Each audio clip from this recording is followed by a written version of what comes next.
Quick.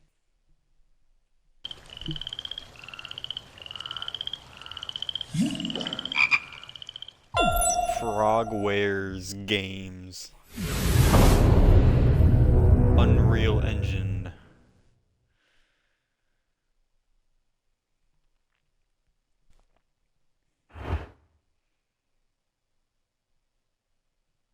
Alright. One final case in this game. I have no idea how long it is though.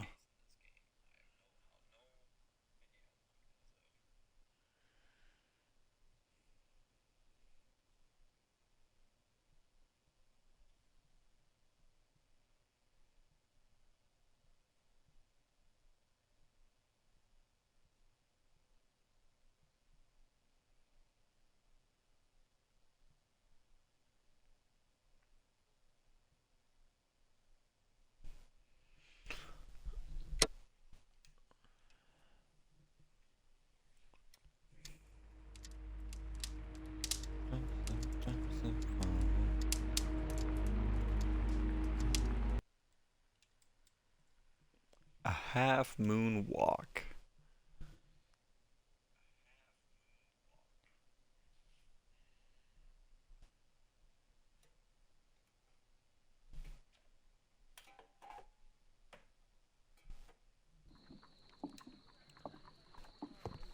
Okay. Let's see. Let's Hello, pet our Toby. dog. All you need now is a shawl and a mop cap, and you could be Mrs. Hudson's younger sister. That's a rare achievement? So if you pet the dog in all 6 cases, you get apparently you get an achievement, and it's a rare achievement. Only 8% of gamers have unlocked that. What the fuck? What fake motherfuckers have been playing this game that you don't pet the dog every chance you get? Nah, that just made me angry. What the fuck? Absolute fake shit.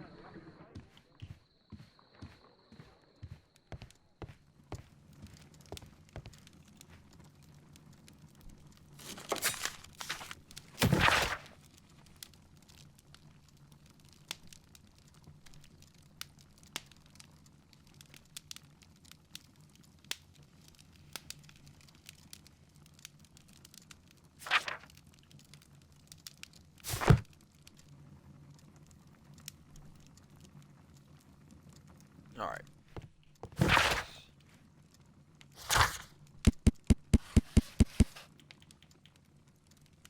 Go with Half Moon Street.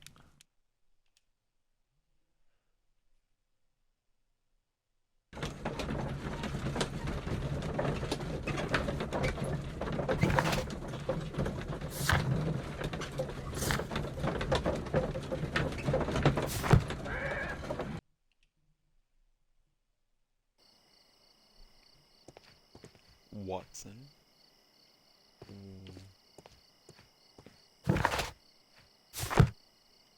Oh. It's out of bounds.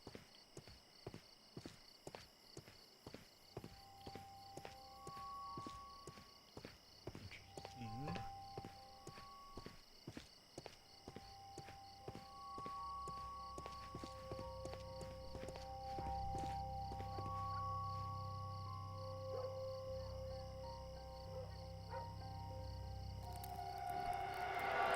Please, gentlemen, leave the scene now. Oh, Mr. Holmes. Is that you? Good evening, Constable... Constable Marrow. I was here with Inspector Aberline during the Ripper case, Mr. Holmes, back in '88. But then this is nothing like that case. With this one, we've got the murderer, the weapon, and the statements, which speak for themselves. Of course, Mara. But you know that appearances can sometimes be deceiving. Who were the victims? The 2 men here, both shot. The stat fellow was Brian Vercotti, a well-known ruffian. The other, Kenneth Butler, a jeweller by trade. You spoke of statements. You have witnesses? Well, I was there, so I gave my own statement. And then there were two other witnesses who said they saw the killer Chapman. Mr. Turner, a gentleman who lives in that flat over there, and Polly Powell, a flower seller who was over at the far side of the street. So, Constable Marrow, I should be delighted to hear your testimony. I was standing at the north side of Half Moon Street. That was the side that you came from. But you would have been unable to observe this part of the street, where we are standing now. That is correct. But I saw the two victims slowly enter Half Moon Street, and then shortly after, the fireworks started. A few minutes after that, the fellow Chapman rushed towards me and ran into Half Moon Street. Please continue. I didn't pay attention, but suddenly I heard a woman's cries and police whistles on the other side of Half Moon Street. I rushed over there and I saw the two dead bodies on the ground. When I reached Whitechapel Street, I saw Leighton Chapman. He'd been caught by two police constables. Did you hear the shots? I didn't hear any shots. The fireworks were all over the sky. They were so loud I couldn't hear anything else. What were the fireworks in honor of, Constable? Well, today's Queen Victoria's birthday, Mr. Holmes. Ah, yes, I appear to have lost track of the days. It is May now, of course. Constable Marrow, what else caught your attention while you were running through Half Moon Street? I saw nothing but rats, and I took the time to light every corner with my lamp. Did you happen to look up at Mr. Turner's window when you were on Half Moon Street at that time? Yes, I saw that the window was open, but no one was there. It was dark in the room. Constable, your statements have been of great value to me. Mr. Holmes, I had no doubt about this case, but now that you are here...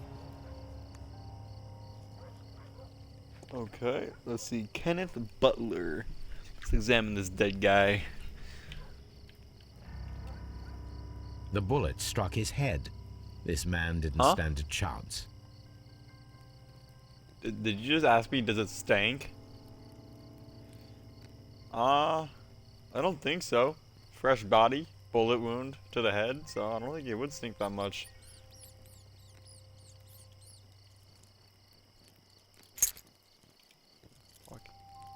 Oh, he had a, what the fuck? He had a key on him. This is an ordinary key. I wonder what kind of door it opens. Okay. Can I get your bow tie? I can't get your bow tie.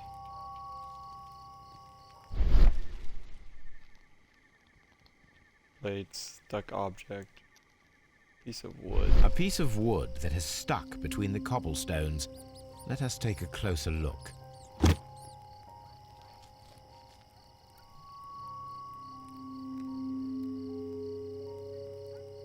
Is that a base of a pen?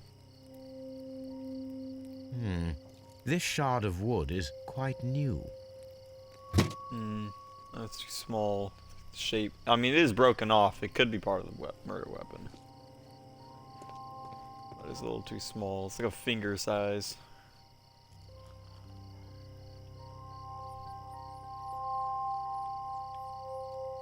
Fair enough. Alright, what's this guy? Wait, what's this guy's name? Because there's two dead bodies. No, Kenneth, but there's a second body. They both died in the alley. This guy got a gut shot, it seems like. Brian Vercotti.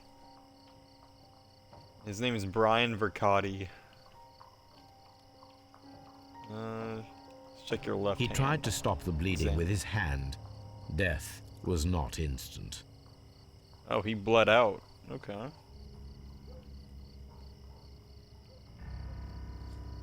The bullet penetrated his stomach, a dreadful wound. Check his right hand. Or I guess this is his A left hand. tattoo from Westgate Prison. Vercotti must have done Prison some tat. time there. So he's got a prison tat on him. Alright. Check your head out. Brian Vercotti suffered greatly. What a terrible way to die.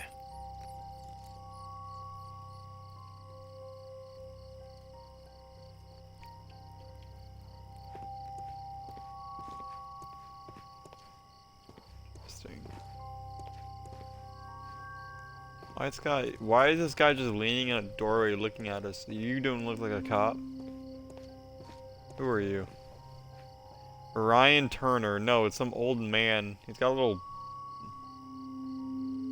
Good evening, Mr. Turner. Yeah, constable, yeah. I heard Constable Marrow reply to you as Mr. Holmes. Nope, he... Are you that He's detective gentleman? I've heard of you. And well, I know things. Things about this evening. Excellent. Might we hear your story? Oh, he's a witness? Oh, he's got a profile. Let's get this. Oh, not a profile, a portrait. I can do a portrait of him. Yeah, but I don't think it's as big as you think, but yeah, you do interrogate people. And then you also make portraits. This is what I saw. Metal clasp. Baklava. Crimean War veteran. Oh, what's this? Missing button? Okay. Poor life. Got it. Require support, weak leg, limping. Okay. Could you tell us everything that you may have seen? What's your or heard? testimony, buddy? I was already in bed when the fireworks started. A few moments after, I clearly heard 2 gunshots from outside. Please continue. Oh, that conflicts with what the I quickly constable got told up, me. and I grabbed the lamp from my nightstand and I rushed towards the window. I looked down and I saw 2 bodies. And there was a man with a gun who was standing nearby. Where exactly? Well, near this body. Did he notice you? I don't think so. He rushed towards Whitechapel Street without looking around. Mr. Turner, did you see anyone else in the street? No, I saw no one but that man, the murderer, the fellow they caught.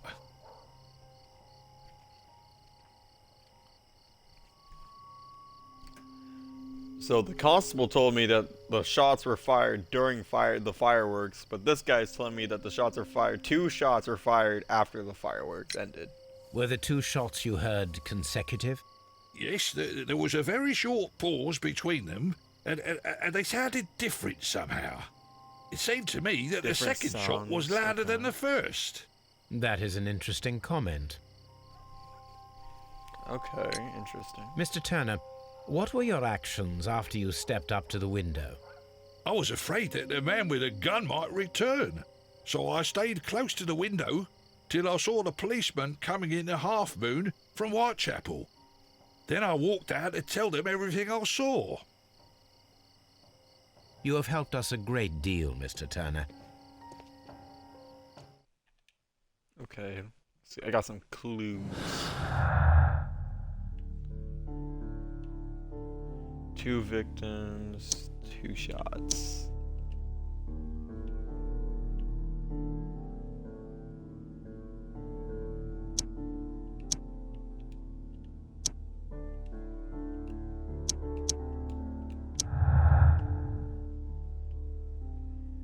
Dark window.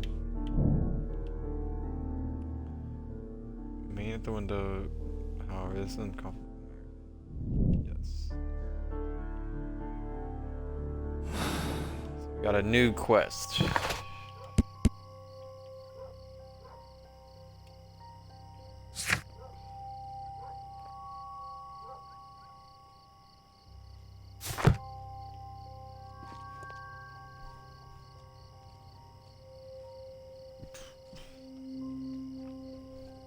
Alright, well, there was another person, so there's... What the fuck? Hey, Wiggins, idiot.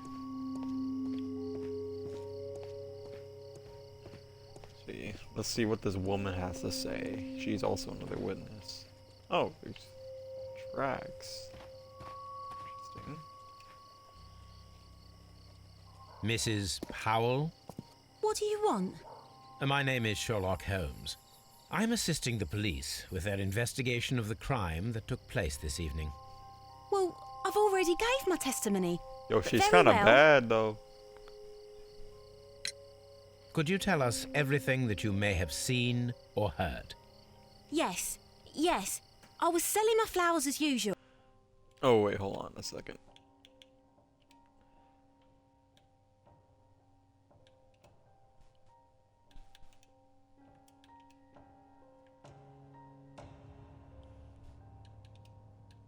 Yes. We're both here.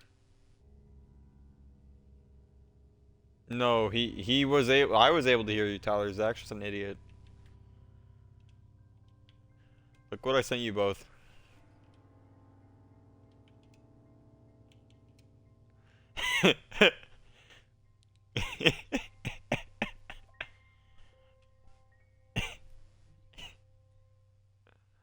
Dude, she's fat.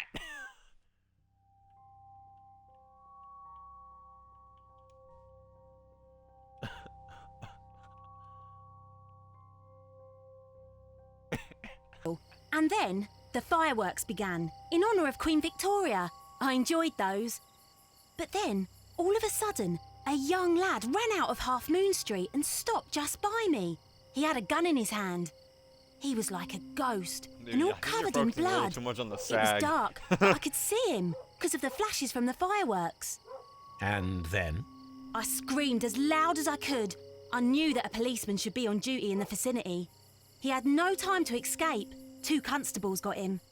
Then another constable came out from the very same street, and I heard him talking of a horrible murder.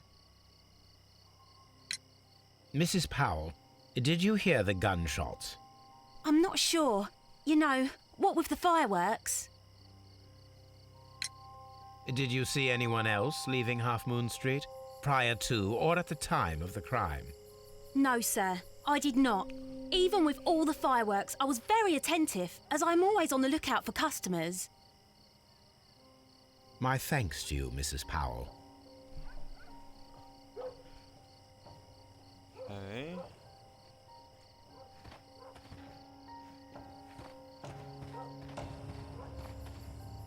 Oh, I can examine some This mirror is turned towards Half Moon Street. That's interesting. There's a mirror that's turned from where the guy was running from.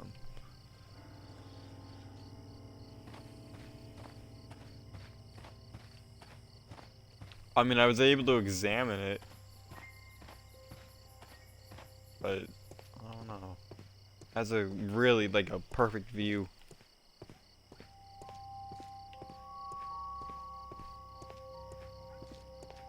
Alright, Ryan Turner. Let's talk to you again.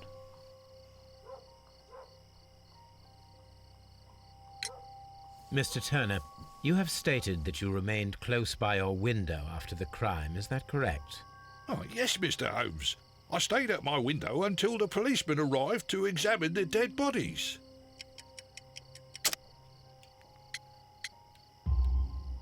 That is very interesting, Mr. Turner. Constable Marrow stated that he did not see anyone at the window when he was running through Half Moon This guy's Street. lying to me. Well, You I think dick. Constable Marrow and me, we might have been distracted by the whistles and shouts coming from Whitechapel. We could have missed each other somehow. You understand what I mean? You It was a bloody bit of a knob. stressful moment, to tell you the truth, sir. Allow me to form my own theories, Mr. Turner. Would you mind showing me the view that you had from your window? Not at all, Mr. Holmes. Please, follow me. Mr. Turner appears to live very modestly.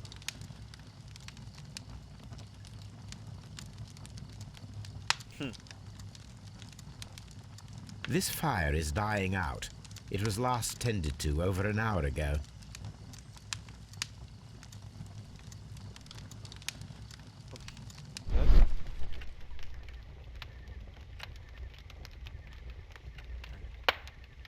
Burnt paper. Why do you burn paper here? The papers are almost entirely burned. I am unable to see what's written here.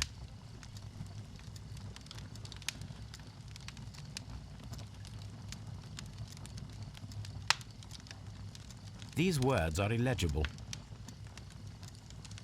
The papers were thrown into the fire just a short while ago.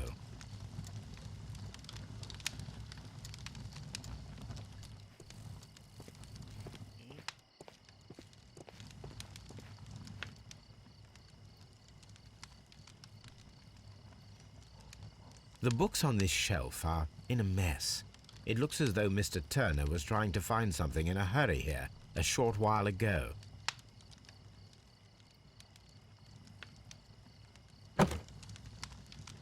Walking stick. Oh, shit! The broken piece of wood from earlier is the end of his walking stick. A perfect match. So, Mr. Turner broke his stick when it became stuck between the cobblestones. He did not mention that he was so near to the victims. Okay.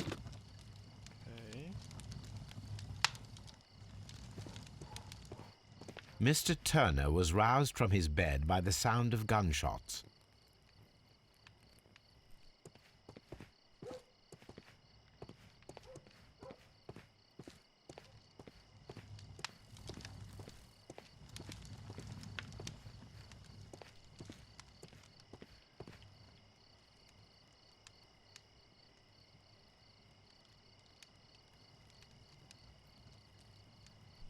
This kitchen knife is quite sharp.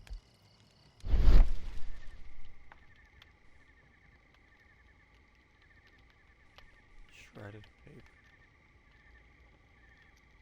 There are pieces of shredded paper scattered over the table. This kitchen knife was used to cut the paper.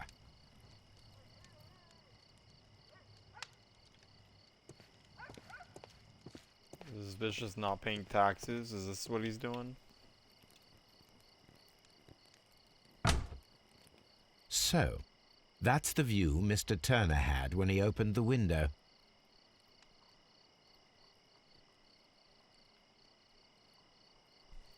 The dead body of Kenneth Butler. Brian Vercotti's contorted corpse. Mr. Turner had a perfect view of the crime scene. He saw the bodies clearly, and Leighton Chapman standing over them. Okay.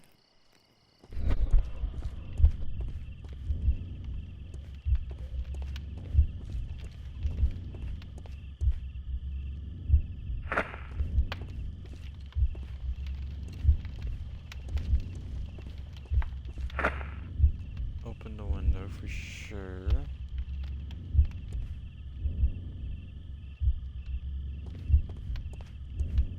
Maybe approached afterward.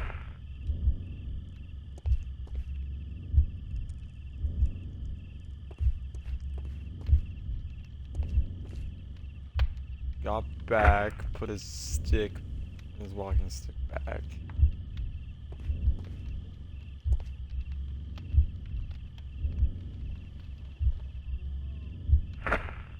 This.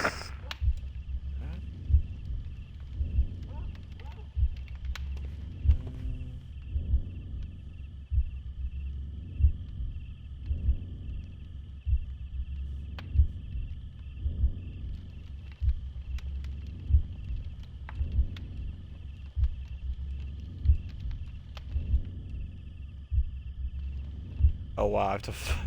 Okay, I'm just fast forward real quick.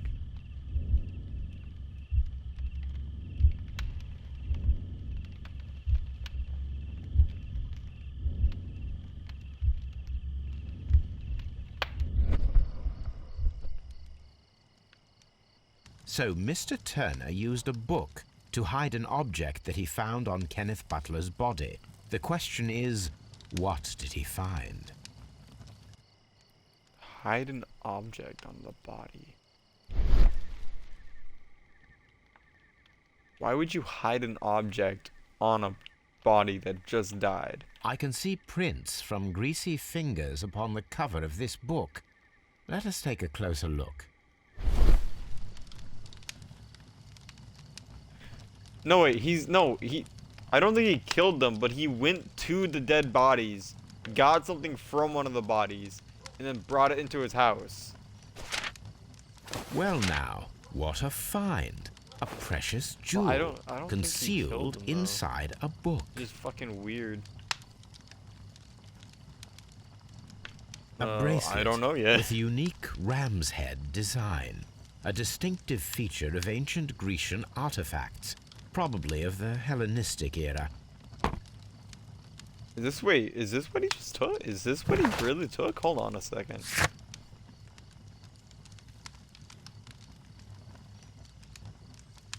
Okay, it doesn't say it's interesting.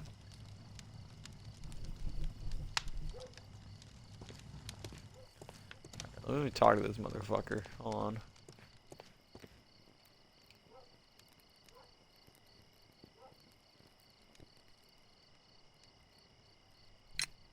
Mr. Turner, how would it be possible for a man of advanced years, such as yourself, to rush from his bed to the window A in man matter of advanced seconds, years. as you have stated? Well, I'm able to move very quickly despite my age. And when the situation requires it, Mr. Holmes. You literally limp. How are you gonna lie such a blatant lie? I You highly limp, you doubt that, fat Mr. bastard. Turner. I observe that you suffer a severe limp due to your injured right leg. It would have taken at least 10 seconds for you to approach the window. That means you could have easily missed something or someone in Half Moon Street during that time. You're right, Mr. Holmes. I could have missed something. But it did seem to me that everything happened so quickly. Oh, time can pull tricks on you. And what of everything else that you told us? Mr. Turner, it is vital that we have your complete and true statement. Mr. Holmes, I do assure you that the other things I said were most sincere.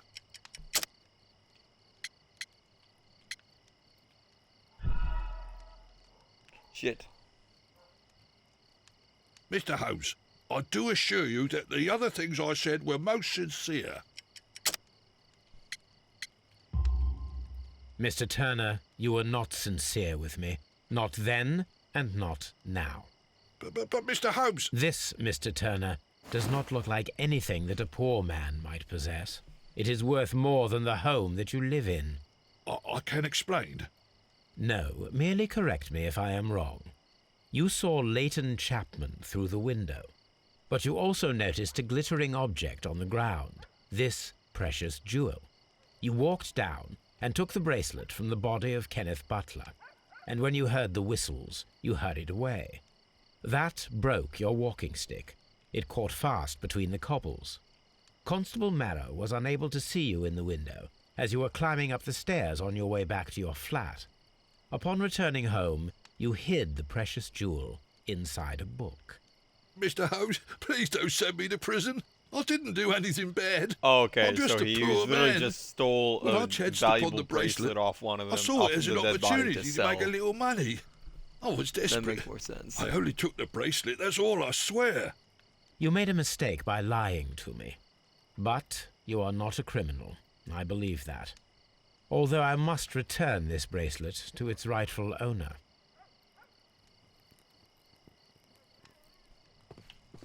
Okay.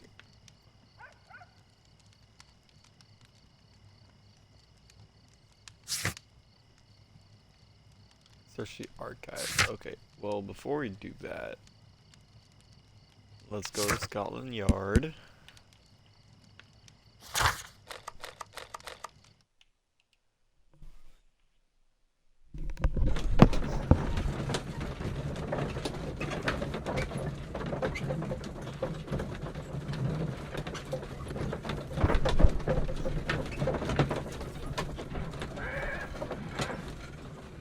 I guess chilly in you.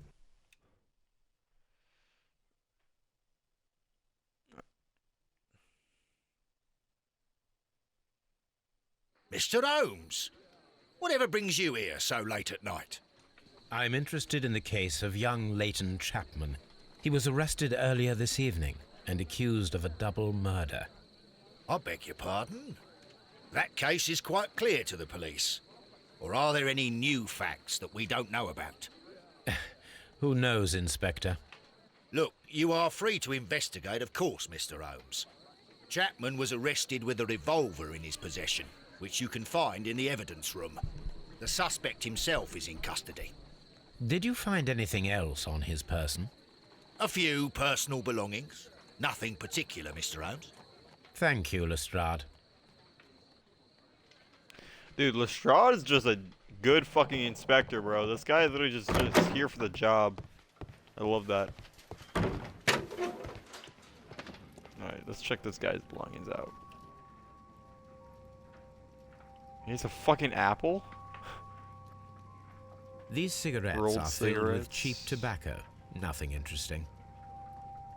A cheap watch. Watch. Bought with his own money, no doubt.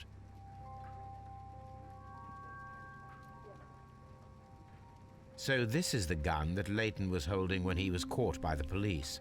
It is a Webley revolver, a reliable weapon. It seems as though the shells were not removed from the cylinder. What the they took this shit into evidence and didn't remove the ammo from the gun?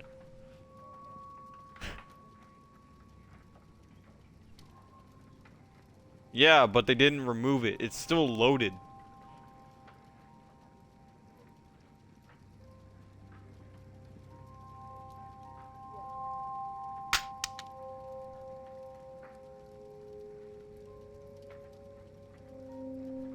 Two out of the 6 shells have been fired. There were 2 shots.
Okay. Simultaneous shots.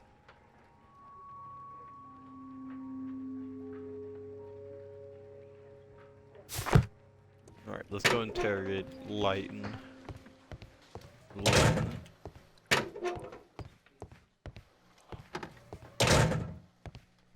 Is this him? Please escort this suspect for interrogation. Alright, let's interrogate this motherfucker. Good evening, Mr. Chapman. Who are you? I've got nothing to say. It's all a mistake. Calm down, Leighton. I have come here to help you. To find out if you truly are innocent, as your younger brother Wiggins has told me. My brother? You know him? No. Then that means you're... Sherlock Holmes. Oh, blimey. All right, Mr. Holmes. Alright. I'll tell you everything. Maybe. I'm not sure. Yeah.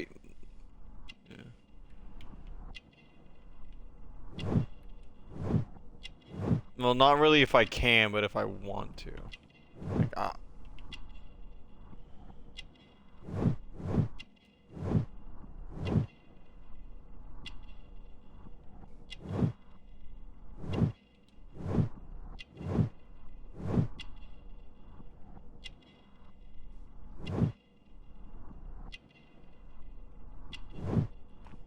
Ooh, he's the same prison tattoo than one of the victims. Okay.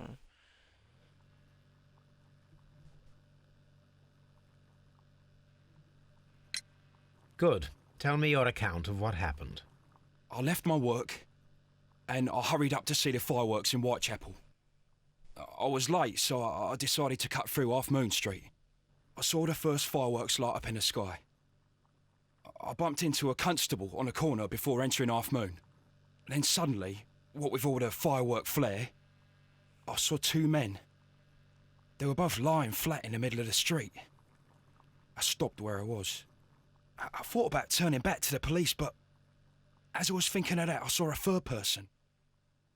He was leaning over the body that was furthest from me. The second I saw him, he raised his head and he stared at me. In a flash, I saw his gun, but he made a dash for it instead and he escaped through Whitechapel Street. So you might still have had time to return to the constable. I panicked. I didn't know what to do. Anyway, I approached the bodies just to see if they were still alive. I saw that one had blood pumping out of his stomach. He was dying. It was horrible. The second one was already dead. He had a hole in his head. He was holding a gun in his hand, though. I took it, and then I followed the third man.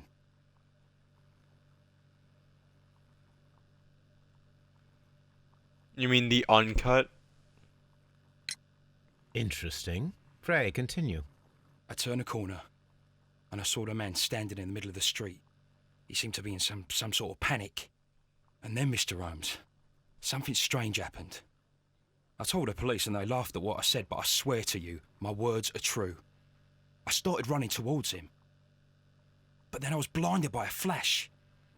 It was so bright that I hardly saw anything for a good dozen seconds. But I kept running forward. As I arrived in Whitechapel, I heard a woman screaming. And then I was caught by the police. But there wasn't a trace of that man.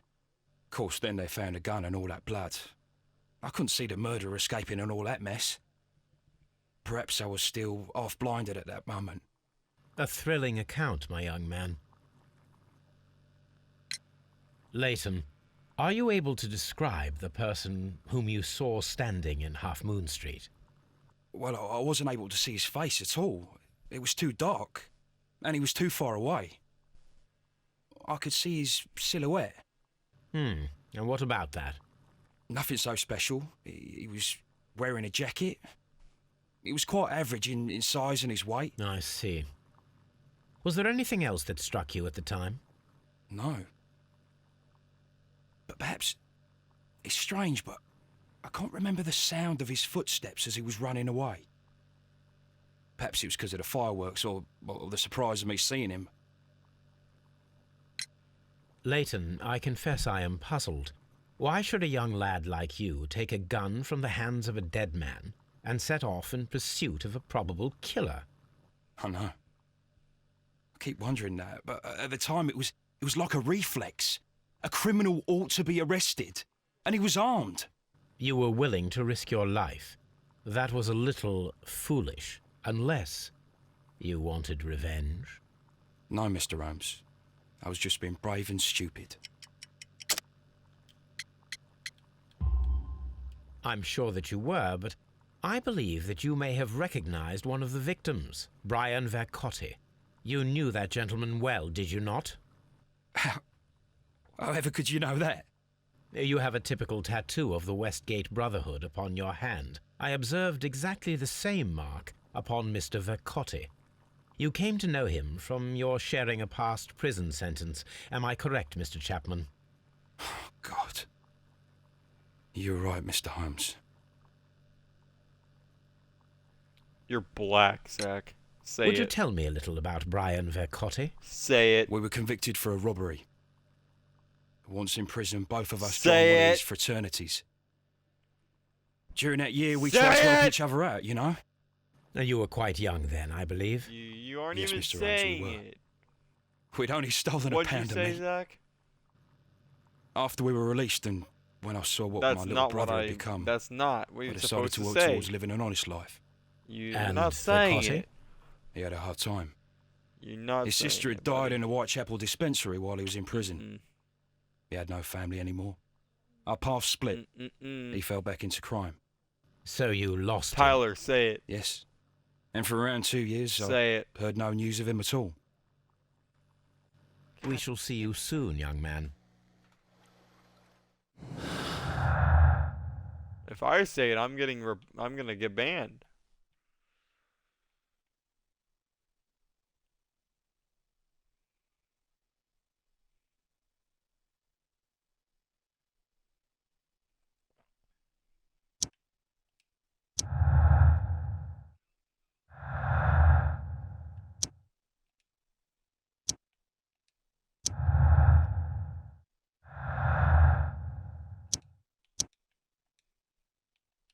Yes.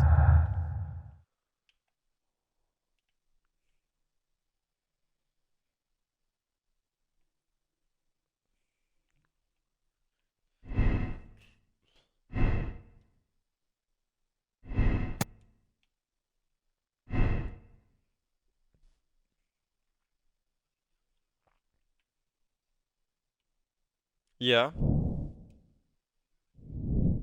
Maybe.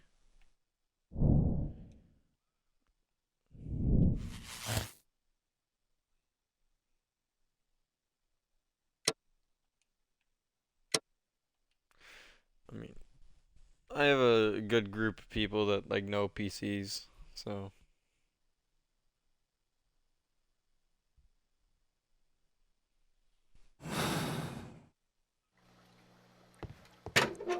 it's the fact that you need, if you want to keep it at a high like efficiency, you need to replace it or repair it every 3 years.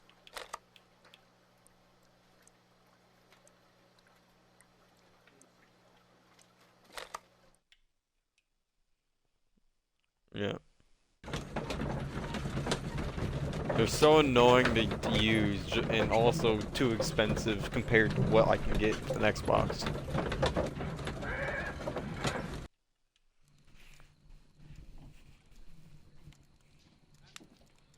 I mean, yeah, it's a PC, you can play anything.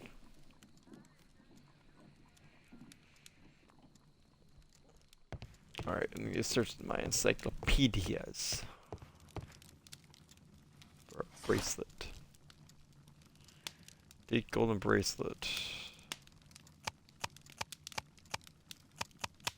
Would that be in art and architecture?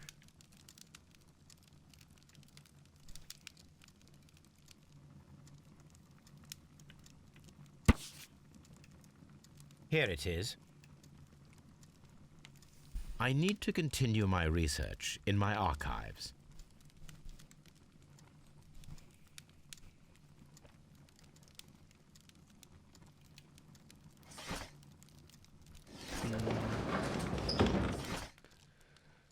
Part of an ancient set that belongs in the Hellenistic treasures, 1885.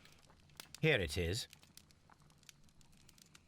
One of the victims, Kenneth Butler, was involved in the story of the stolen Hellenistic treasures. A visit to his pawn shop should tell me more.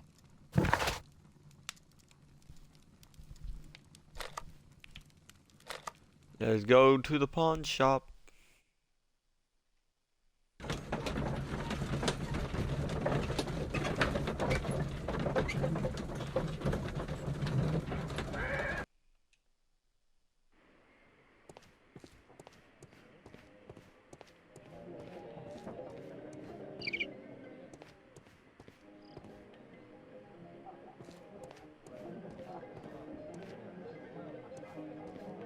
Ballard's Pint.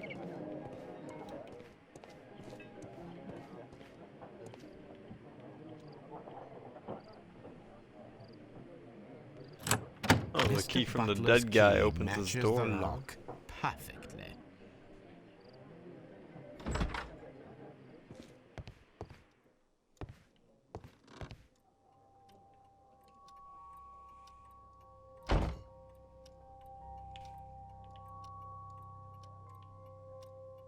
Crampons and a sharp ice axe would only be brought here by a mountaineer.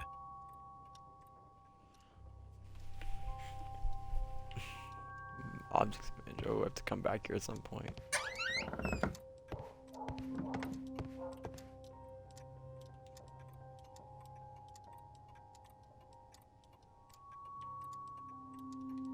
Shit.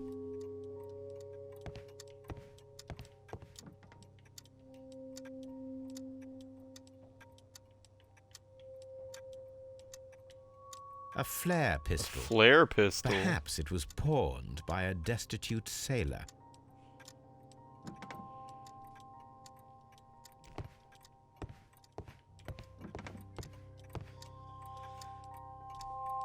Okay.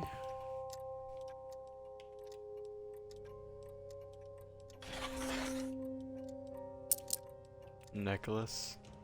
The Ram's Heads. Ram's head. This necklace belongs to the 5 Rams of Mytilene collection.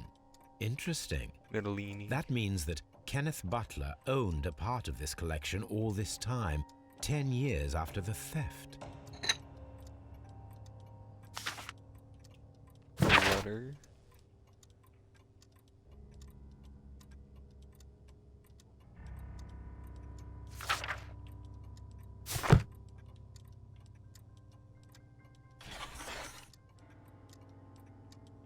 It looks as though Mr. Butler Ooh, kept a careful ledger. record of his operations.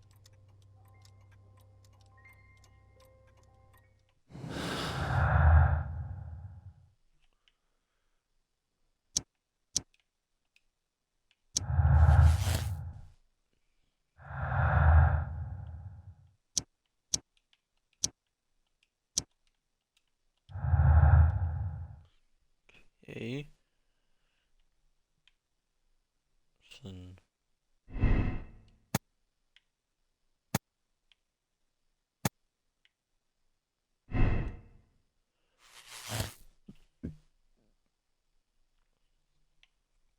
Robbery gone wrong.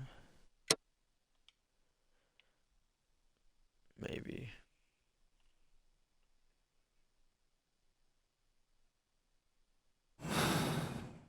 Here, let's go back to Half Moon Street.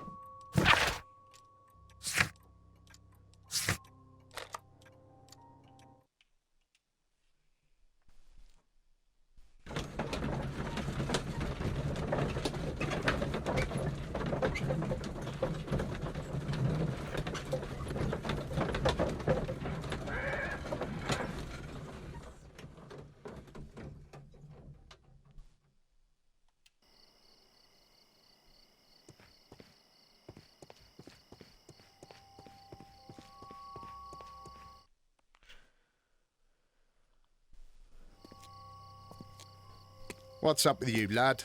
What are you waiting for? I'm waiting for my brother to be released. Your brother? The one that you caught, beat up and imprisoned. Ah, the murderer. He ain't killed no one, copper. Watch your mouth, lad, else you'll be joining that worthless brother of yours.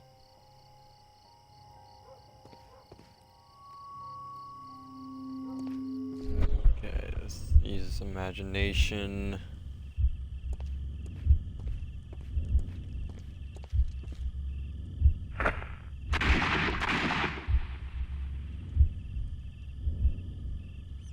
Oh.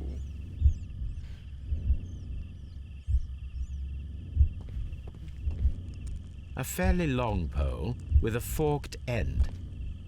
A fairly long pole with a forked end. A fairly long pole with a forked end.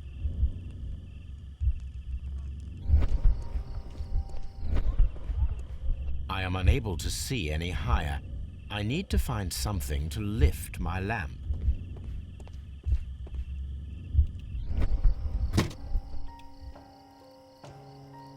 This should be useful.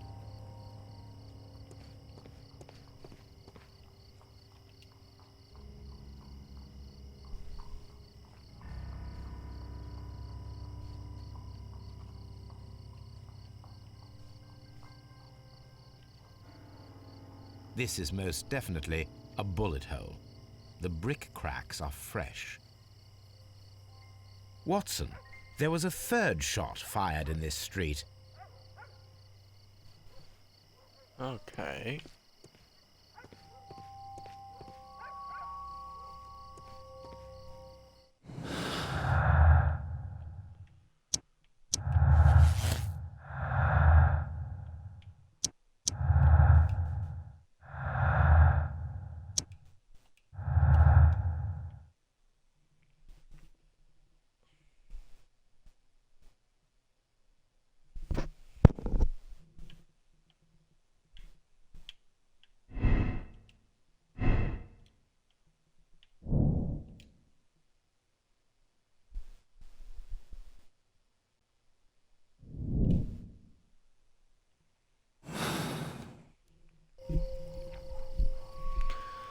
disappear.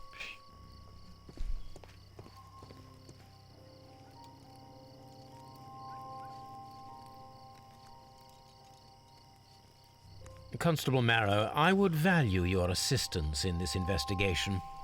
It would be my pleasure, Mr. Holmes. I would like to make sure that there are no places in Half Moon Street where a man could hide while you were running through it with your lamp. All right, Mr. Holmes, what should I do? Take your lamp and start walking, just as you did before, and try to find me. Understood.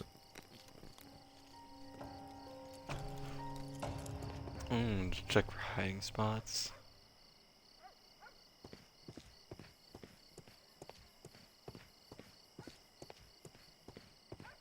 Ha!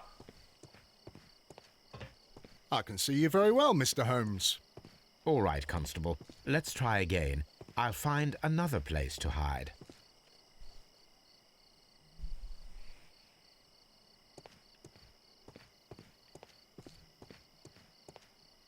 Here you are, Mr. Holmes.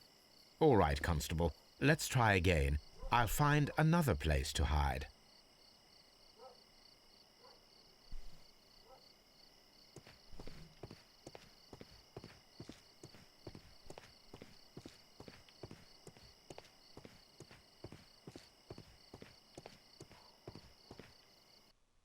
Wait, what?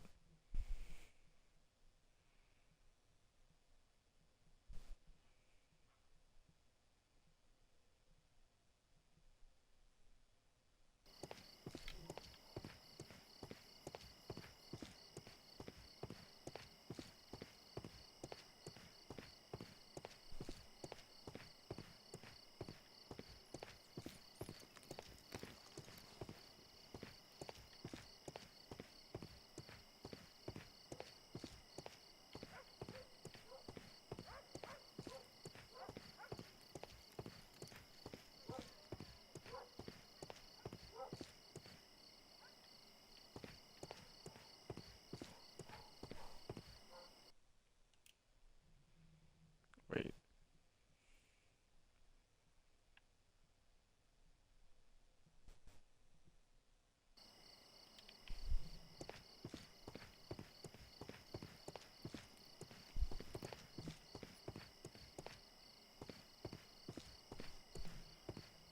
Mr. Holmes, it wasn't difficult to find you at all. It is obvious now. No one could escape Constable Marrow's lamp while hiding in the street.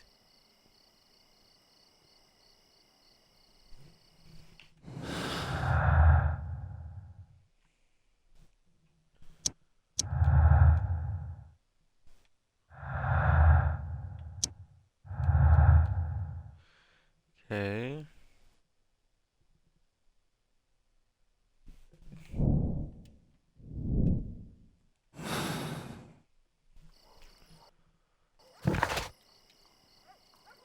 Find the flare gun to emulate the fireworks.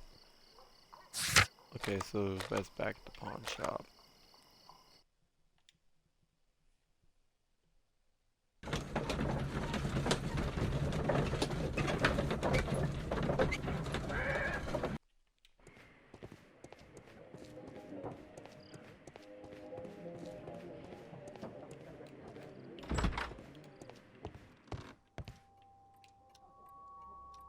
These tools are exactly what I need to climb the wall.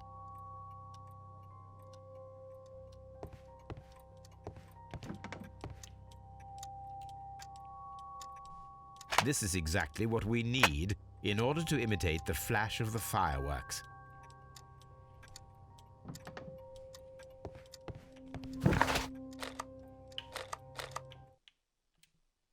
Back to Half Moon Street. Half Moon Street.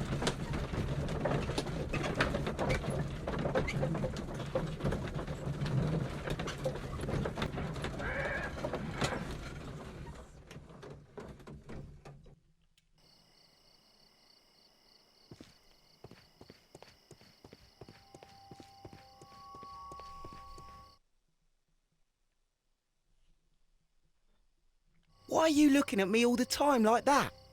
I'm just watching you, lad. I never know what to expect from people like you. People like me? Yes, street beggars and thieves. I ain't a thief. Oh no? Then where did you get whatever it is that you're gnawing on? I very much doubt that you bought it. What ain't seen can't hardly be stolen.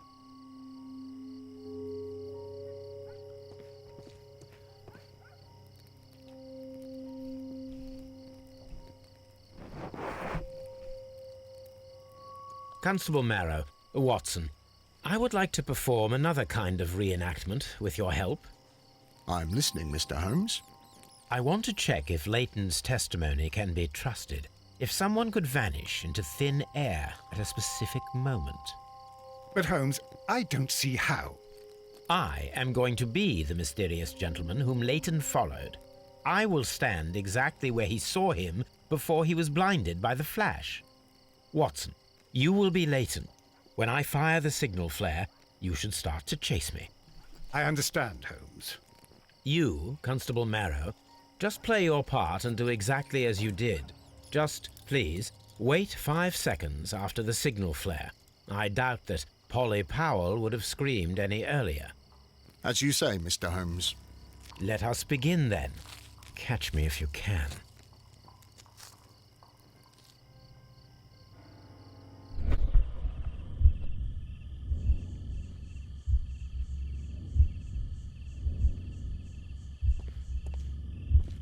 This wall is cast in shadow. It would be difficult to see anyone scaling it.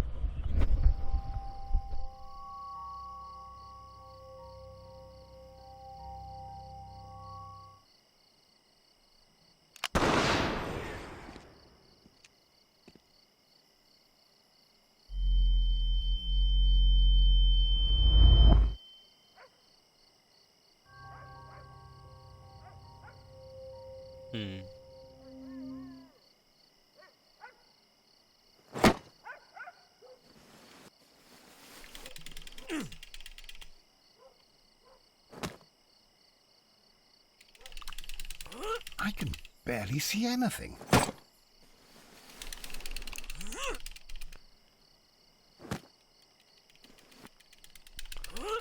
Holmes? Are you there?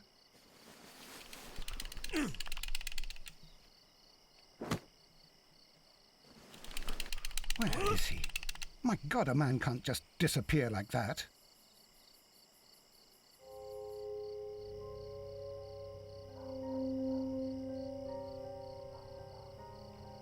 Holmes? Holmes? Where are you? I cannot see you, Mr. Holmes. Dr. Watson, it seems that Mr. Holmes has disappeared. Don't worry, gentlemen. I am up here, above your heads.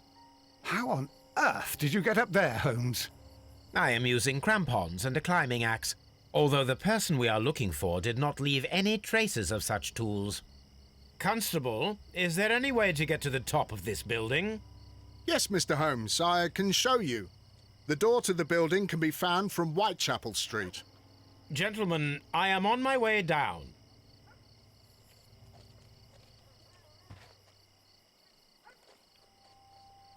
Okay.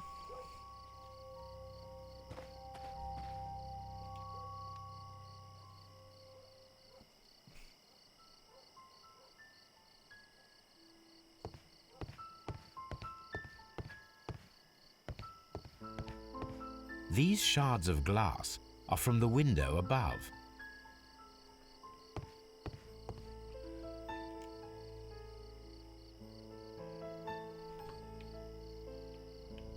It's empty. Someone broke through the window to get inside the attic, but in his haste he ripped his jacket.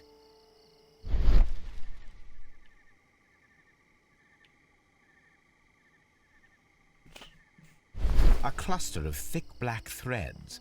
They're unusually strong. I should examine them under the microscope. Alrighty. We can conclude that the person whom Leighton saw climbed up the wall, broke into the attic window, and escaped through the hatch.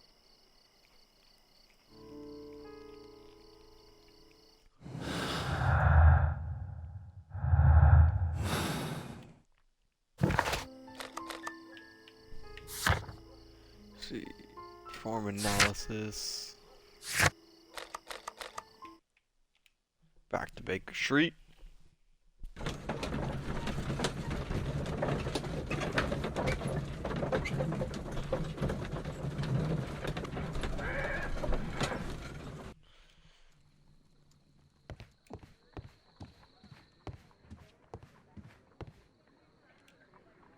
Examine the hair threads. Let us take a closer look.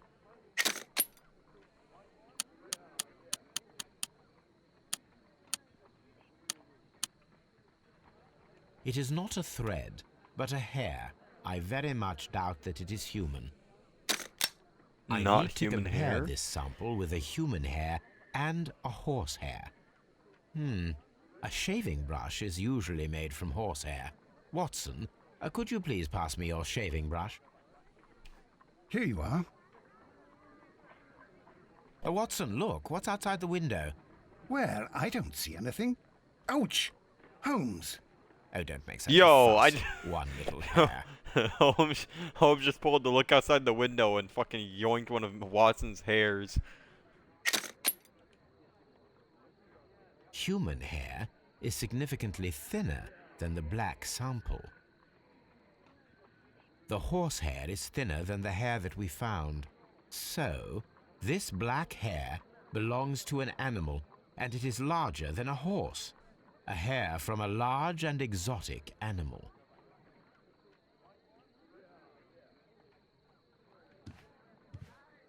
My analysis table.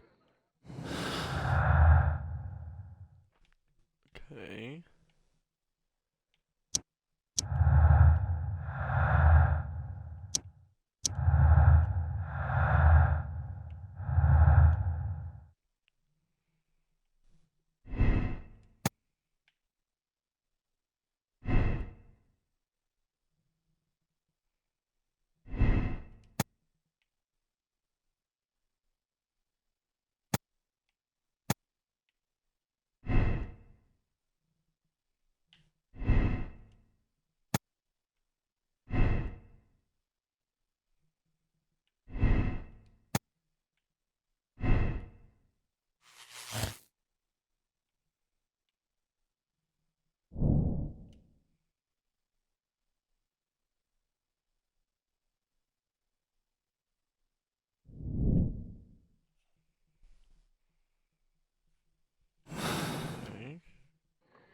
Let's go back to Half Moon Street.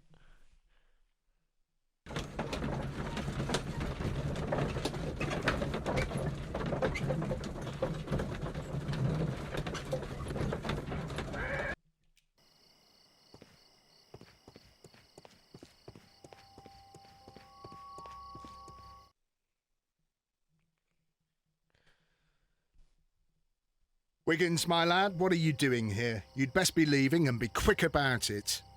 I've done nothing wrong. You'd learn more by watching Mr. Holmes. He knows exactly what he's doing. Not like you. Oi, watch your tongue.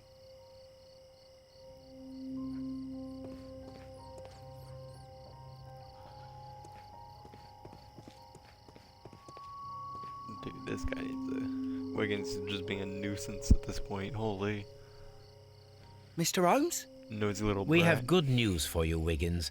The investigation has proven very interesting so far. We found facts and details that confirm your brother's innocence. I knew it, Mr. Holmes. But for now, Wiggins, we need your help. Anything you like, Gov. I need you to locate a circus that has stopped over in London. It needs to have disposed of at least one exotic animal, a very large one. You can count on me, Mr. Holmes.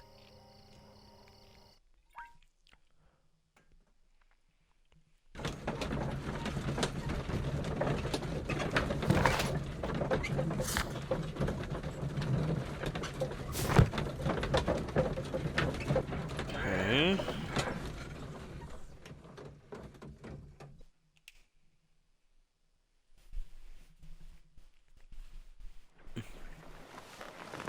I do hope that those children don't get into trouble, Holmes.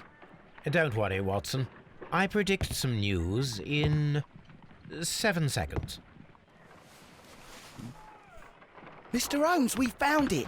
Here it is.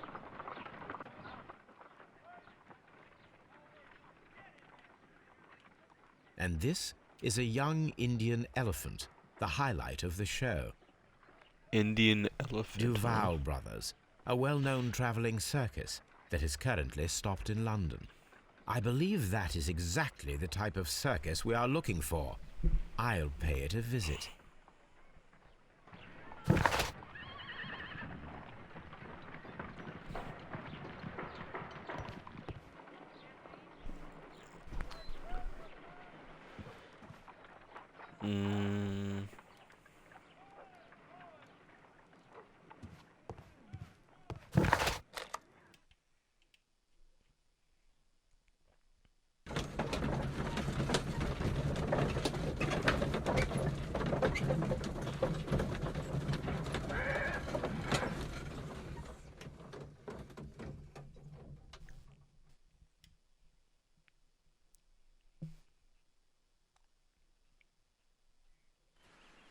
Hey, you! Stop right there. Good morning, sir. Why Pardon me, is but human like why that? am I not allowed to walk around here? Because it's private. Well, I only wanted to meet the artistes. Hmm? You're wanting to apply for... Nah. You don't look like the type of, artistic lockpicker that we're looking for. You might be surprised. What? Nah. I don't think so. Clear off.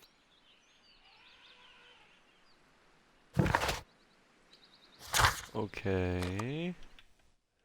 Let's go back down. See, I need to look a certain way. Look shabby.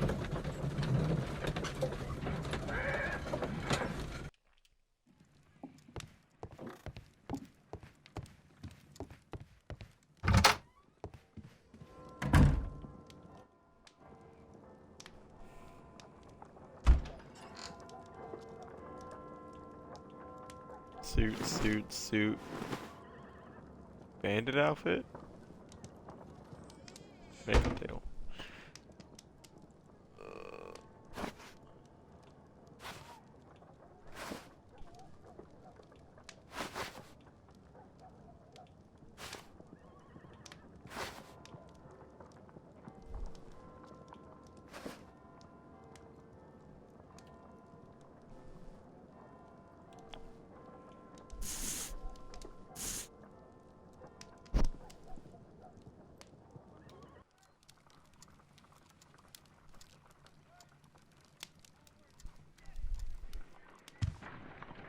Stay where you are. What are you doing here, and where is Sherlock Holmes? Calm down, Watson. Take deep breaths now. It's me. Oh, thank God, Holmes. I can't get used to your disguises. Thank you, Watson. That means I am ready to go.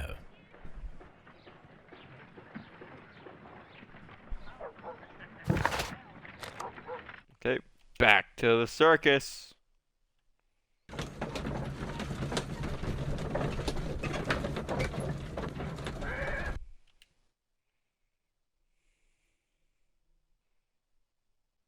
Who are you? What's your name? My name is Nigel. I'm here to open the locks. Talented, eh? Let's see. Go inside the marquee and show yourself to Charles Foley. And I'd highly advise you not to trick him. Got that? I've got it. Charles Foley is inside the marquee.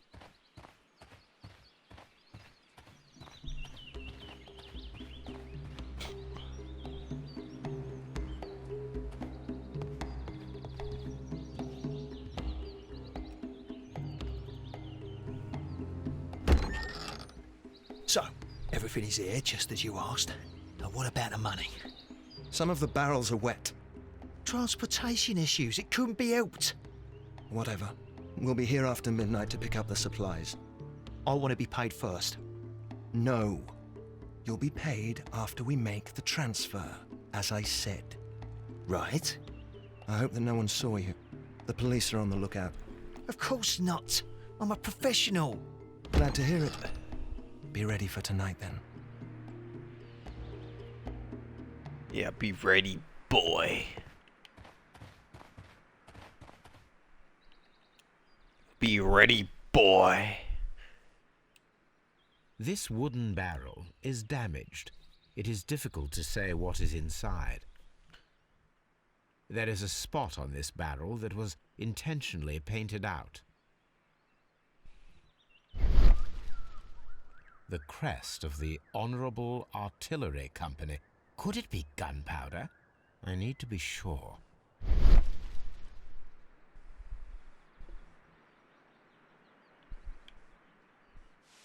Hit. Oh, shit. Judging by the fractions and the scent, I can confirm that it is, in fact, gunpowder. They stole gunpowder? The barrels are roughly clustered. It seems as though they were brought here in a hurry.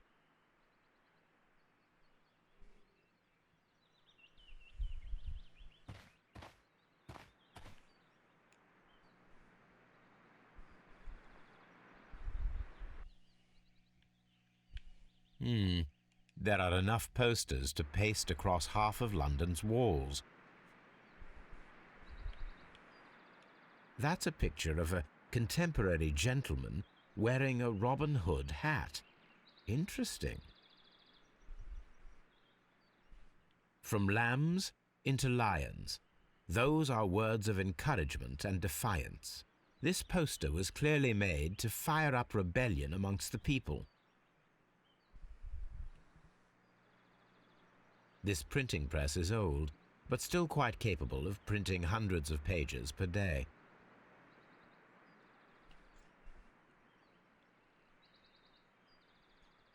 Powder kegs, a printing press, and a great many blank papers. All of this was stolen by the Merry Men quite recently. And these poster samples. I am quite sure it is not a coincidence. The Merry Men are planning some sort of sabotage. Stop right there. Who are you? Are you Charles Foley? Maybe. They say that I can open any door. Do they now? We'll see that lock near the chains on a table over there. Open that.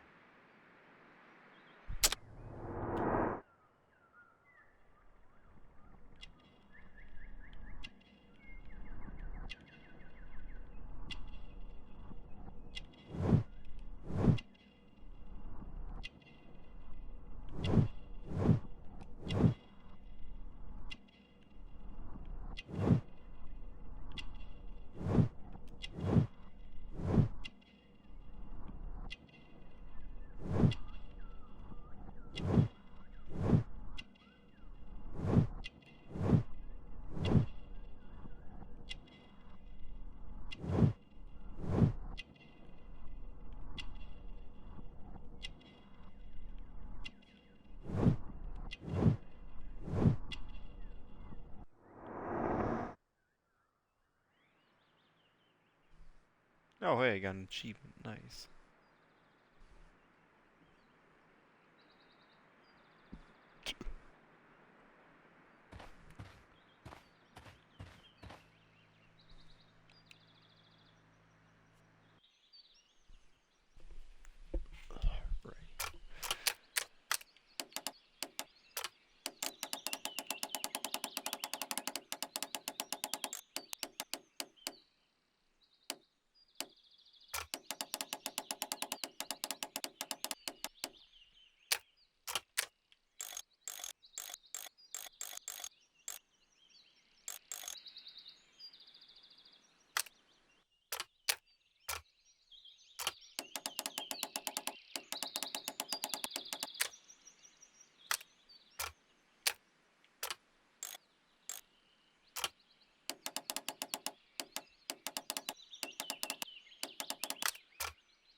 There we go.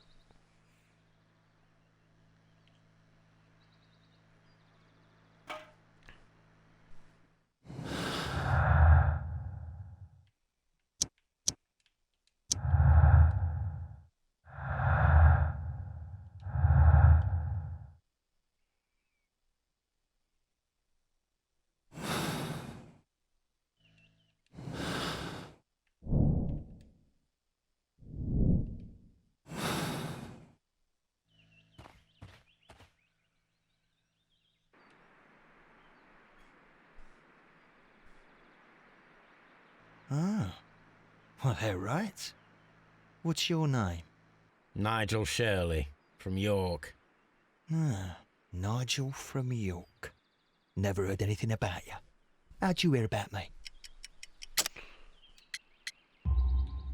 It's a long story. I met your brother, Vincent the Butcher Foley, in prison. He told me all about his betrayal and all about you. Before I was released, he told me that you might find a job for me one day and pay me some money for me craft. Well, he died. 7 days ago, in prison. I'm sorry to hear that. That's all right. The traitor has paid the blood price for it. And you'll do the job anyway, 'cause I need a talented lockpicker. I know just where to search for his legacy. It's all about the Hellenistic treasures, isn't it? Gosh, you fool. Now, listen up. You'll come with us tonight, and you better mind yourself. Us? Wait, who's coming then? Billy, Jack and me. And what will I get for that? We'll share the loot. The one you seem to know about. Right. Wait for us at the abandoned manor house on a corner of Ladbroke Grove and Kensington Park Road at midnight. Deal. Deal.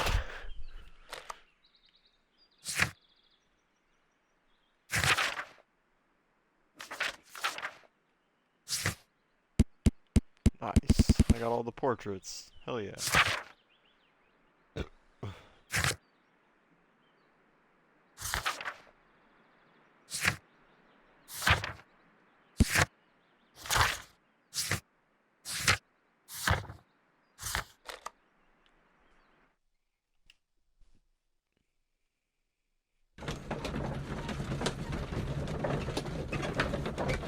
Okie dokie.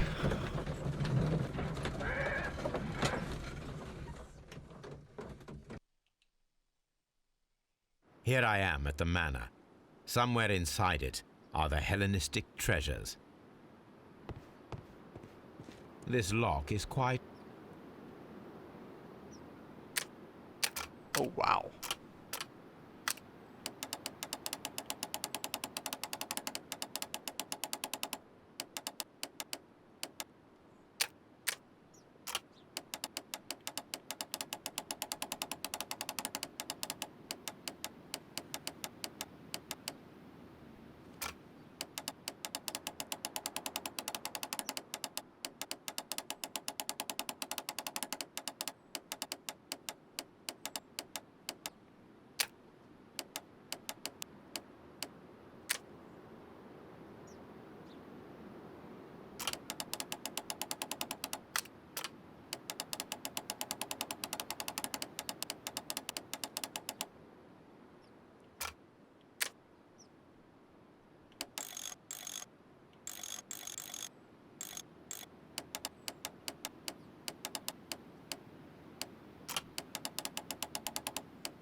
I need to find where the safe is hidden and lockpick it.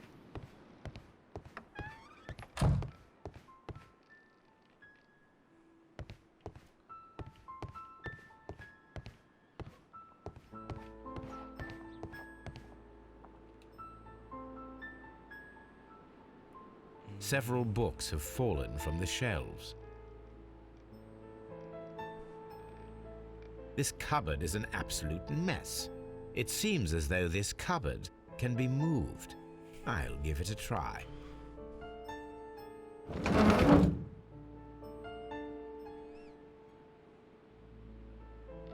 So, that's the lock I must open tonight. Let me see.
what a surprise! Another lock.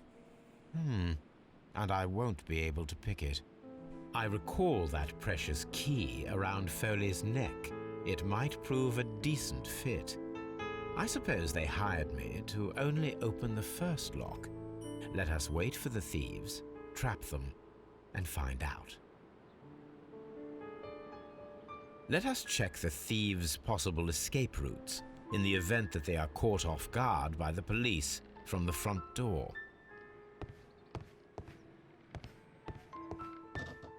This door is a perfect means of escape in an emergency.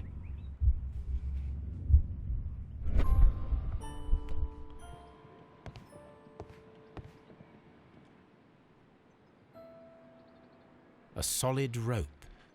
Why is there just rope sitting on the stove conveniently?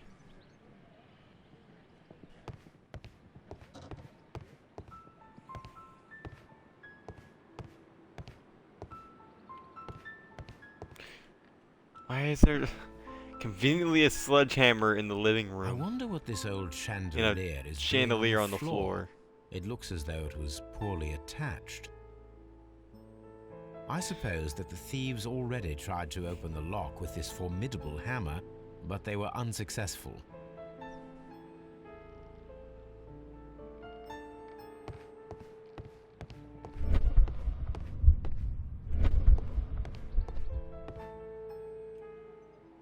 A solid...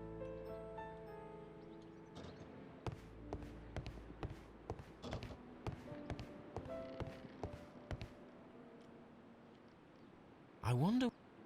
I suppose...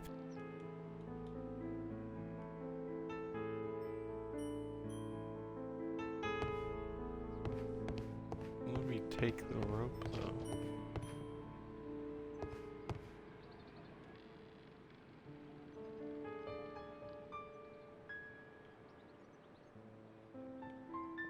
A solid rope.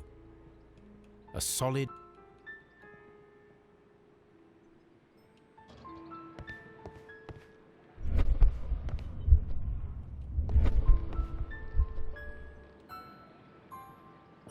This should be...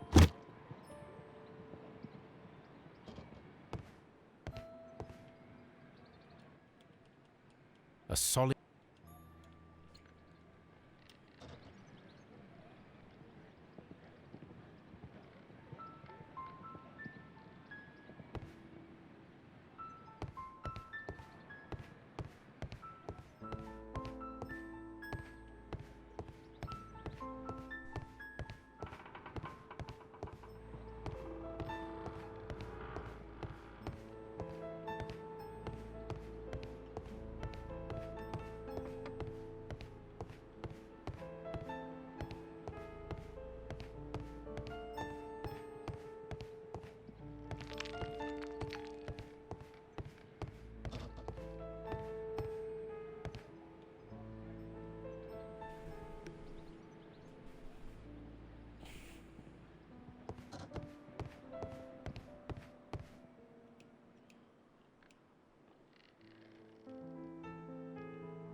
Well, I can't take rope. the rope. I was able to take the chair, but I can't take the rope.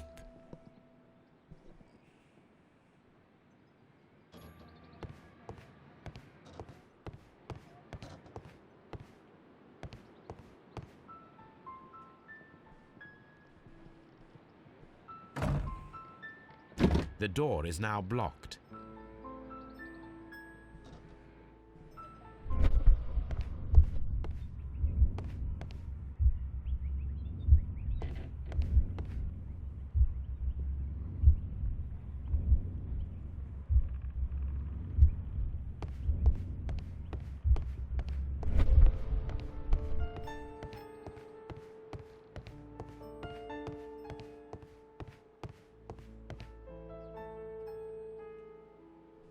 I suppose that the thieves already tried to open the lock.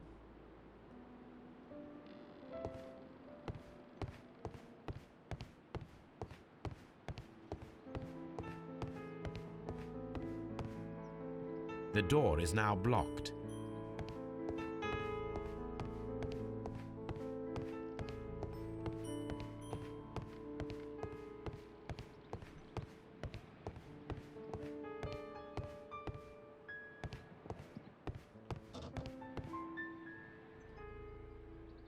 This should be useful.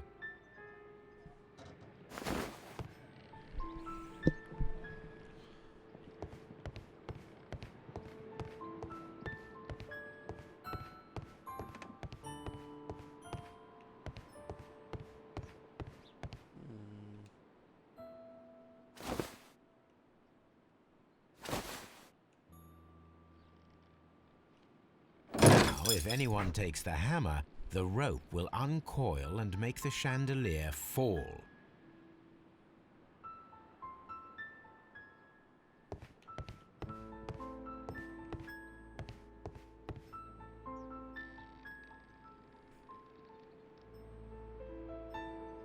Okay, bye.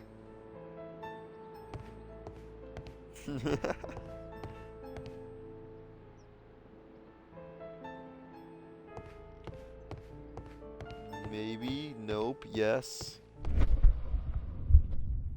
If he runs through the dining room and takes a sledgehammer to force open the door, the chandelier will knock him down.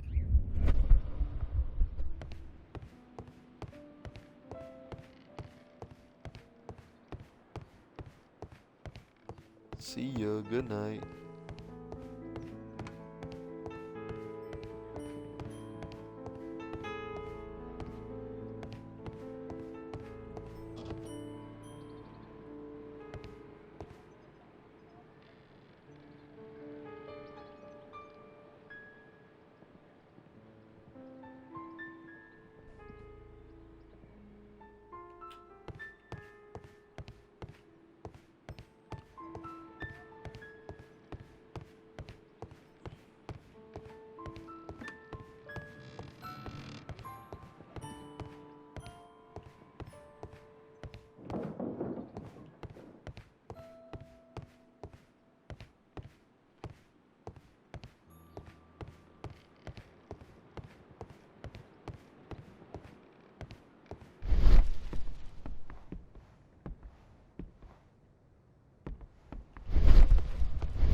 What a surprise.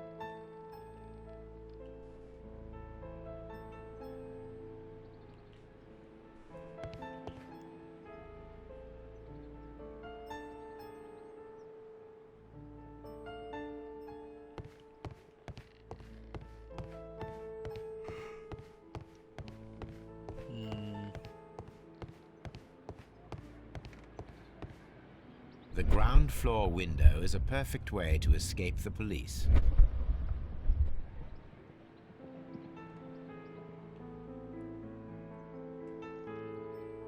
This hatch leads to a cellar.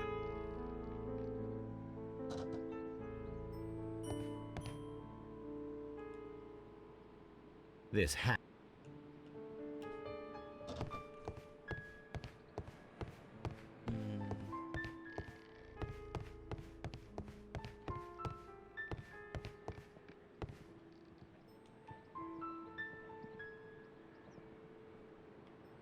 Oh, that's a lovely...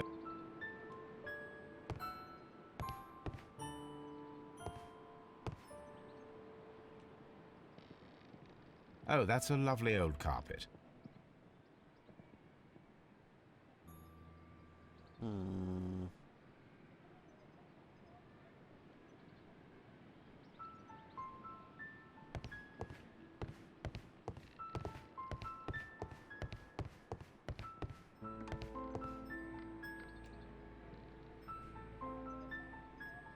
That is quite a heavy cupboard. This works very well. No one will escape through this window now.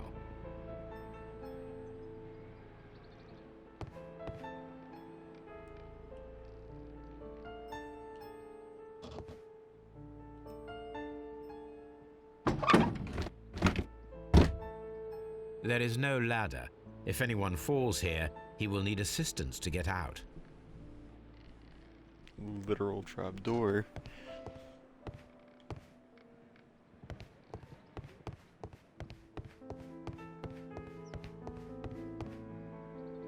Dude, Tyler.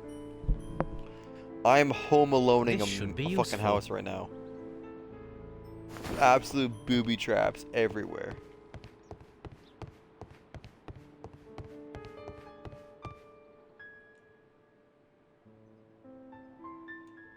Now, it's not an open hatch, just a nice carpet on the floor. I should walk carefully here, else my plan will be ruined.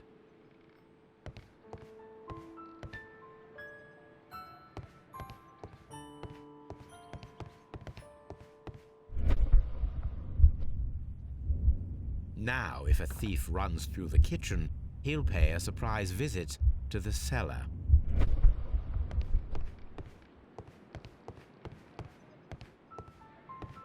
Although this window is high above the ground, it would be possible for one of the thieves to attempt to use it for their escape.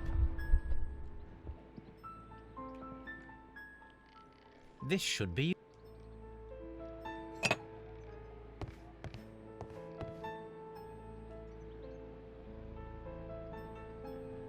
This is the perfect... One step on these beads, and our thief will go flying. I should walk carefully here, else my plan will be ruined.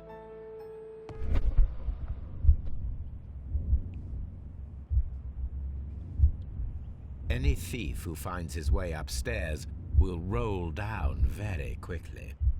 The traps for my circus companions are all prepared. I can leave now, but I'll return later with Charles Foley and his companions.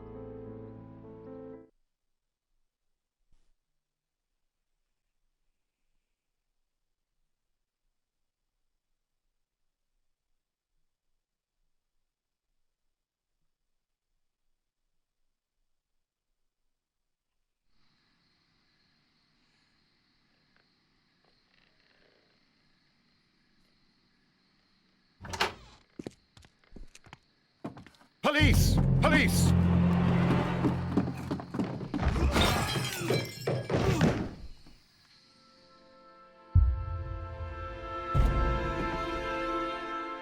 Stop where you are! Where are they? Trapped, Watson, with your assistance. How so? You sounded just like a real Bobby, my dear fellow. You startled them into the traps. I did?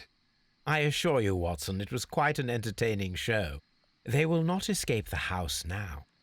You scum! And this is the pistol used for the murder in Half Moon Street. How'd you know about that? Have you closed the case Brother. yet, Sherlock? Mycroft, what are you doing here? Did you follow me? Sherlock, it may seem that I used you, but you should be pleased to know that you have served our queen well, in this instance. So now, let us catch the big fish. But this man is not one of the merry men. No. Then why exactly are we here, Sherlock? This gentleman, Charles Foley, has been involved in a double murder, and the hunter of a set of valuable antiques, the Hellenistic treasures, which disappeared in a theft many years ago. You're no better than the coppers!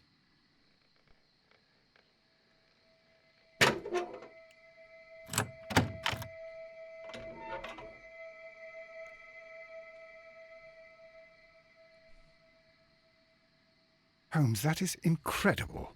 The Hellenistic treasures. Indeed. Nothing but trifles. Where are the merry men? I don't know why you are asking me, Mycroft. They are yours to find. I'll see you soon, dear brother. Fuck you, Mycroft. You don't even look like my brother. Don't move, you.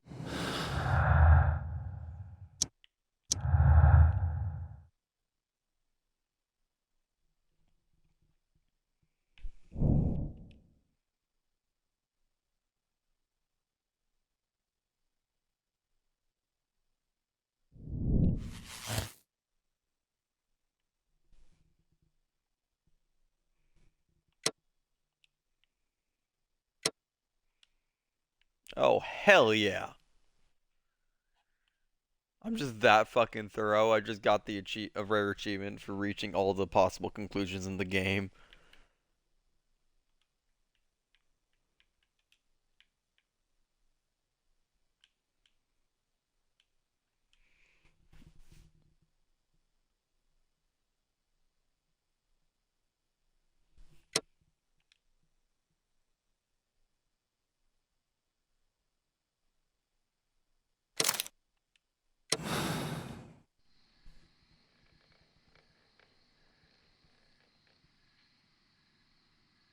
Charles Foley, you were a witness to a double murder.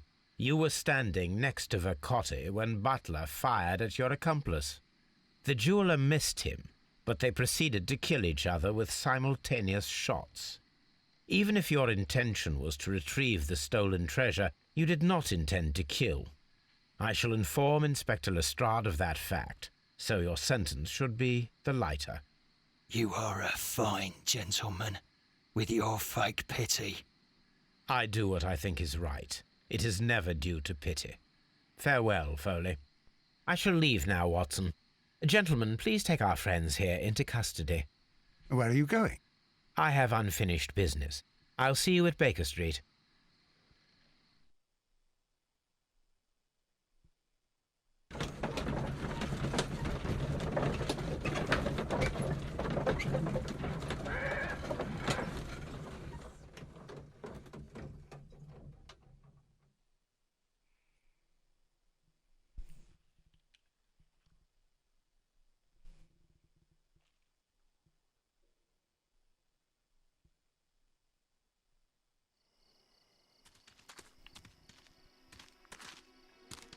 Be careful with the lamps. Don't bring them too close to the barrels. Good evening, gentlemen. Who's there? That is of no importance. What matters is who you are and the plans that you have here. So you can stop us from carrying them out? Eventually, yes. Hey, careful. You'll blow us all up. I'm listening. We are a group known as the Merry Men. But I suppose you knew that already. We are the men who've already lost everything of value in their lives. We are ruined shopkeepers. We are workers who were fired from their jobs, honest people who were robbed. We were forced out from our homes and thrown onto the street, and all of this in the name of the so-called law. The laws that were set out by our government. The laws that make the commoners only more vulnerable and the wealthy more protected. We are not only from the British Empire. Some of us are from the New Lands, America, Australia, and we are many. But men we are still, and we are merry for that we stopped being afraid. For those powers that be had done their best to plant the fear inside our souls, and we accepted it so easily. The fear advised us to keep our heads bowed. It prevented us from fighting. Bankers and politicians, they own our lives, our work, our bread, and they push us to compete between each other, just to see who may serve them better. But in the end, they are the few, so they are weak. They are nothing without their titles. We should not fear them. Our so-called masters should fear us instead. The time has come for our group to stand tall. Our great and many merry men. We are going to blow up the London Stock Exchange. No life shall be lost. But ownerships, debts, and property titles? They shall all be destroyed. They're only papers, after all. So many people will be freed over this night. That is a radical step to take. What result do you truly expect? Chaos. But soon people will understand that they are free, and that they don't belong to anyone. they will be able to work for themselves, together, without letting the rulers dictate what to do, and finally justice will arise. What you are intending to do is a crime. It is not justice. How do you see justice, then? Kids go to prison for a loaf of dry bread. And how many lords do you see punished for stealing from their people, sending them to their deaths in mines or overseas to fight for land? Our masters wouldn't hear us. So now it's time to sing the song of the merry men. Will you let us do our duty?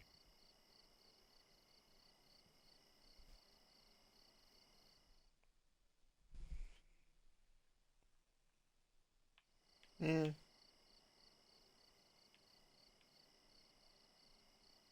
Nah, fuck y'all. When people fight the Order, they are too blind to see the consequences that throw society into chaos. I shall stop your actions, but not you. Run. Now!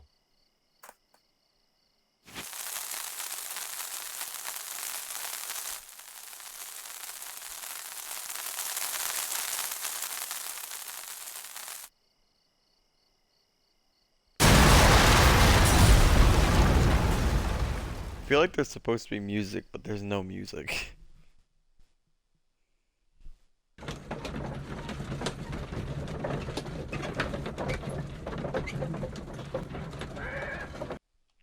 There's always music in my head, Tyler. So, you're interested in Russian literature now? Quite lately. It is an interesting book. I remember a few lines. Really? I tried reading it myself, but I had a hard time understanding it. Yes, Doctor. It's about intelligence. Sherlock, I vaguely recall one of the lines. Sometimes it takes something more than intelligence to act intelligently. There were also a few words along the lines of, pain and suffering are always inevitable for a large intelligence and a deep heart. Tell me, Doctor, does my brother show any signs of pain or suffering? Not that I know of. Because you see, Doctor, behind all of his masquerade, my brother does possess a deep heart.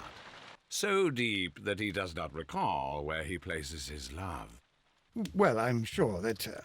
His love and his duty that, in the first place, should be directed towards the Empire. For without it, we would be nothing. A country filled with uncivilized men. And the Empire needs order and discipline. It has no room for chaos. People who commit crimes, or at the very least intend them, deserve punishment, Sherlock. Without justice, there can be no civilization. But we serve the truth, not justice. Your truth, Doctor, that may prove immoral. Allowing people to terrorize London, destabilizing the whole empire. Terrorize only the powers whom you serve, Mycroft. Not I, not Watson, not Mrs. Hudson, not Wiggins. Sherlock, the merry men are to be stopped. Not by me. You created the merry men. Stop them yourself. Only make sure that you don't create 10 more merry men by arresting the one. Good night, Dr. Watson. Anything in the post, Watson? Any clients worthy of our attention? Only a second reminder from Mrs. Hudson about our new neighbour. She urges you to remove your... Oh, I don't care about that. Holmes, the lady who will be moving in shortly has requested the use of our spare room to place all of her boxes. Wait, what? A lady?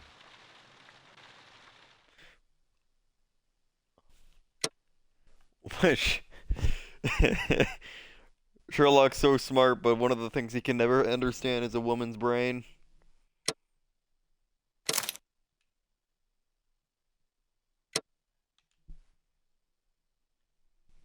It was just a general. It's general. Literally, it's like this dude, every time a lady is brought up in question, man.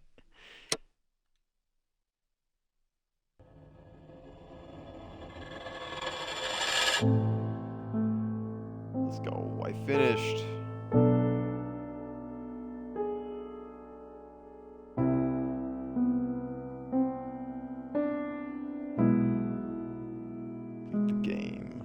6 correct conclusions for the 6 cases.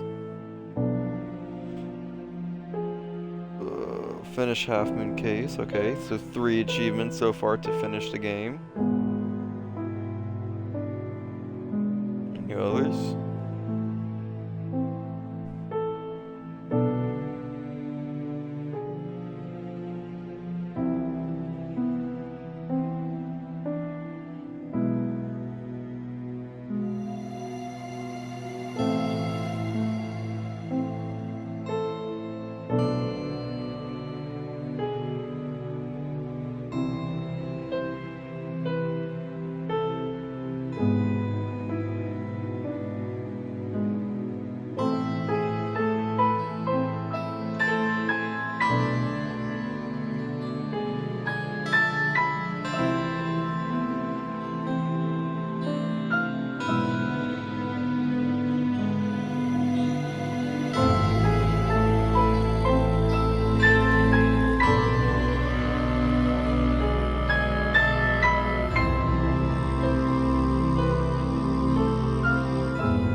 What's this?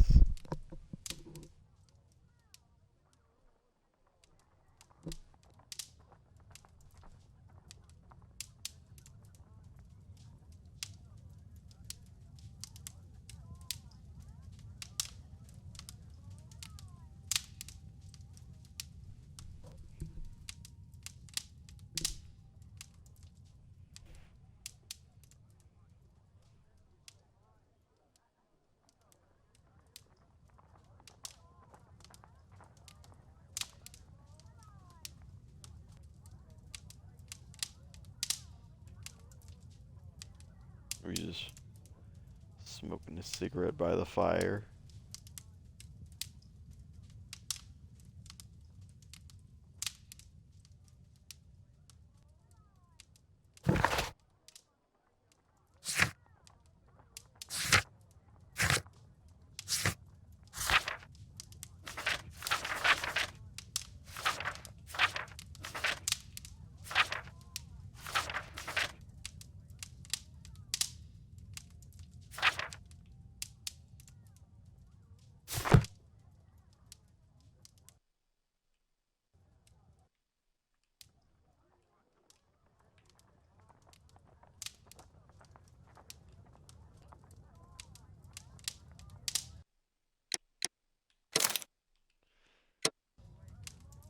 Is it just an endless circle?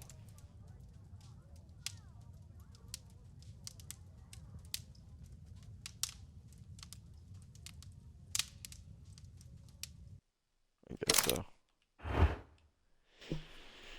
Well, that is it. Awesome. Finish this game 1.